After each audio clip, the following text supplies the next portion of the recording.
Are you 7 years into your 5-year plan? Today on the Landlord Coach Daily Ish Show, let's get it going. Five, four, three, two, one, zero, ignition, liftoff.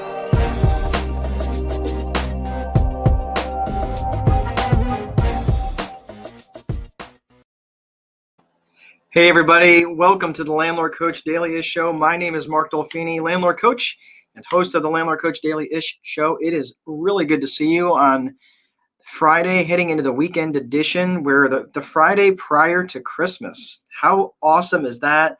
I know all of us are very excited about putting 2020 to bed. Good God, let's get us into 2021, and hopefully we can put all of this stuff behind us, an election year and COVID. And yeah, I know we've got some more to go with COVID and all that, but this is an appropriate time of year where we all stop and think. And I know in my own case, I stop and think about not only how 2020 has shaped up for me, but also start thinking and planning for 2021. And I've been planning for 2021 for a few months now. It's not like something I do at the end of the year. I kind of keep that going. But made me think of a topic today of are you 7 years into your 5-year plan? And I know I did not put that backwards. It's because I know a lot of people that do that. But before I get going on my story for today, just in case you are interested for tomorrow's webinar, there's still a couple of slots open. If you'd like to learn about the VIP method that I teach about, and if you'd like to take your rental business, or really any business, if you're interested in rentals, I'm telling you it's going to be rental business focused. But a lot of people find a benefit in the VIP method, and it's 90 minutes. It is for free. There is no cost, but I do limit the number of people in the room just so I don't get overwhelmed with too many people. I only limit it to 15 just because it gets a little bit overwhelming. But anyway.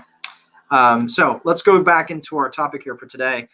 Are you 7 years into your 5-year plan? So I remember back, this was after I climbed out of my hole in 2009. So it was probably around 2012 or so. And my bride at the time, who is now, or my soon-to-be bride, this was Jennifer, who's my bride now. She was working for me. She was working for me in the office. And I was hustling. I mean, I was out. I was ready for success. I was absolutely ready to, to be done with the hustle. And I was out working my tail off. And a lot of it, what I was doing was I was out in the field doing a lot of my own maintenance for basically anybody that wanted a handyman service. I actually can fix most stuff. I'm actually pretty good at fixing stuff. Not much of a carpenter, but I can fix literally anything. I mean, if it's not like a car, I probably could fix cars and stuff. It's just not an interest of mine. But, washers, dryers, refrigerators, stoves, ovens, things like that, right? Furnaces, HVAC, like that's all stuff that I can do, plumbing and so forth. So the problem was I was past just surviving. Like I was in the survival stage when I was coming out of 2009, like literal survival. Like I almost died in the hospital from double pneumonia from almost working myself to death. But then as I was coming out of 2010, 2011, I was doing maintenance work and I was working like 12 to 14 hours a day. And I was kind of getting tired of it. I mean, I had been working like that for a couple of years. I was, past the just basically surviving. And I had a couple people in the office that were able to help me out. So what I was noticing though is not only was I spending time in the field doing maintenance, I was also spending an awful lot of time on just plain nonsense. Now, time spent on the phone, and it's not just that phone calls themselves were wasting time, but the nature of the phone calls were just absolutely mind-numbing. Sitting and returning emails, doing paperwork, just stuff like that just was not the highest and best use of my time. So at that point in time, I was able to value my time. Like if I was out in the field, I was earning somewhere around $45 to $55 an hour. But if I could be in the office directing other people to do that work, then I could be making like literally like several $100s per hour because I could be directing multiple people to do it. So for me to be out there doing it, I was actually costing my business money. It's I know it's kind of a strange concept, but that's that's the nature of it. You just reference opportunity cost in your Google search, and you'll talk about what I'm talking. You'll see what I'm talking about. Richard Harvey is 17 years into your 10-year plan. Okay, so good. At least the math is absolutely wrong on that, but Richard Harvey, at least somebody's recognizing what I'm talking about here. So I needed a plan, and I think the best thing that I ever did was one morning I got up and I decided that I was going to do one thing, and I was going to do one thing that was going to change my mindset. And that one thing was I put on a suit that day. I put on a suit and I went into work. Now, when it's almost like this unwritten thing, if people see an Italian wearing a suit, it's like, "Oh, you going to court today? Are you being indicted?"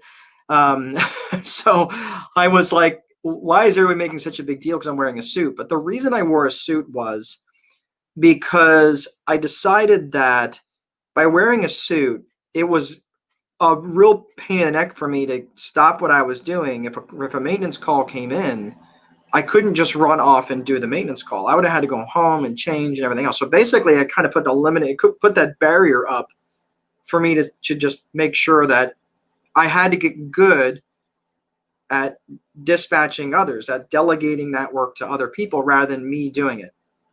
So it really forced a paradigm shift within me to go do that.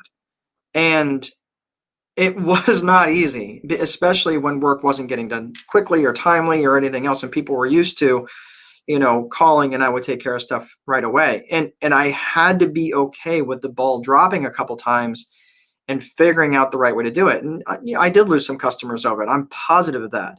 But my sanity was not worth losing over these customers that honestly they were very, very needy customers. These were some management customers that honestly went somewhere else, which was fine. And if they're not a good customer for me, they're a better customer for someone else.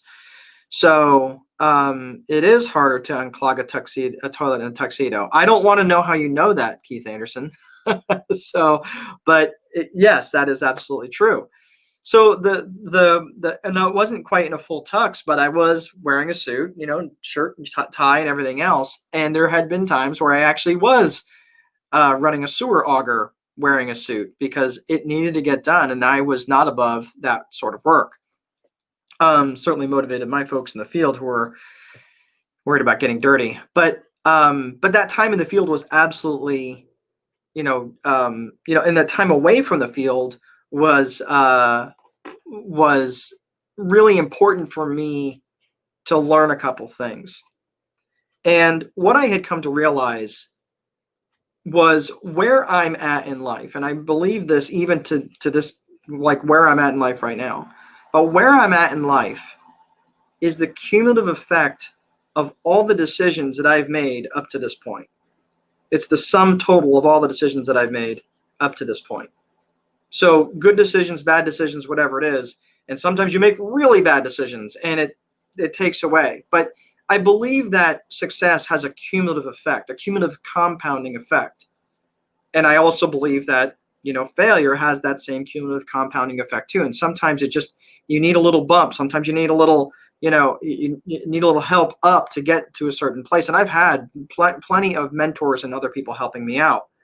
But I found there was a couple of things. And as I came to that realization that where I was at in life was the compounded and cumulative effect of all the decisions that I had made up to that point, and I wasn't quite where I wanted to be, I had to realize that it takes, like, where I didn't get to where I was overnight. I certainly wasn't going to get out of it overnight. Even though I, in my mind, had been made up my mind that I didn't want to be where I was back in 2009 with $4.5 million in foreclosures looming over my head. It was going to take me longer to get out of it. And I didn't declare bankruptcy. I mean, I climbed out of it on my own. But here's the thing. I found that I was either not focused or I was focused on the wrong things. Now, let me wrap this back into the Landlord Coach show for just a second.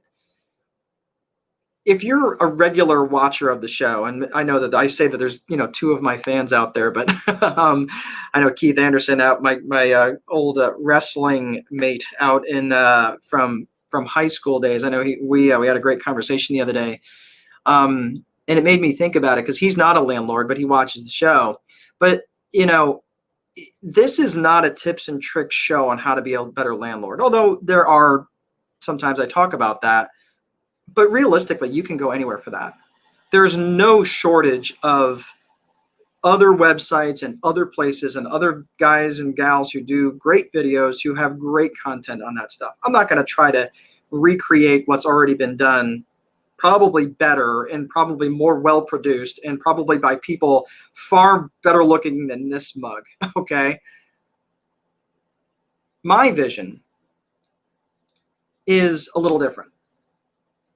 And when I set out on this vision, and I published The Time Wealthy Investor back in 2017, and, a few months after my dad passed away, my vision at that point in time was to have as much time freedom as on my calendar as I could.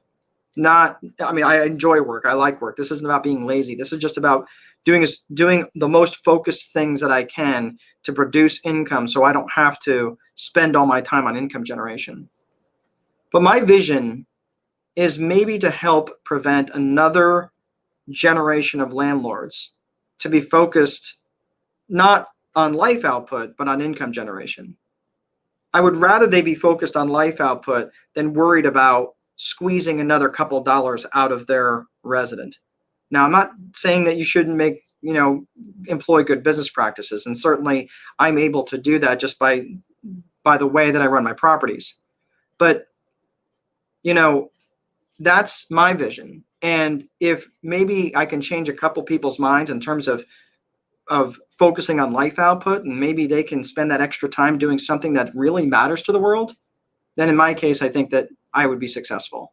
And that's what the whole vision for this show is. So my 5-year plan, starting back and looking at 2017, I'm a substantially different person now than I was when I started back then. And I was doing this, I was writing the books and doing it for a substantially different reason than I'm doing it now. But I will tell you this, I wouldn't trade the journey for anything. And I'm very happy with the direction that I see it heading in. And I'm so very thankful for the people that are out there supporting me and giving me props. So hopefully this message will start resonating with other people and start focusing on life output and not income generation. And thanks for all the kind words and everything else. And we're heading into 2021, which is going to be an amazing year. So thanks again for all the well wishes and everything. That's all I have for today. I'm just going to hit this real fast. If you are interested in the Landlord Coach webinar, you can hit, that's going to be Saturday, tomorrow at 10 o'clock, landlordcoach.com/webinar. And of course, if you are interested in property management software designed for the individual landlord, that is rentaware.com. That's rentaware.com. Good folks over there that provide an amazing service. That's all I have for today, everybody. I hope you are having awesome and fun weekend plans out there. Let's see if there's anybody out there. Richard Harvey, great show today. Been a big blessing to me. Well, thanks, buddy. I appreciate it.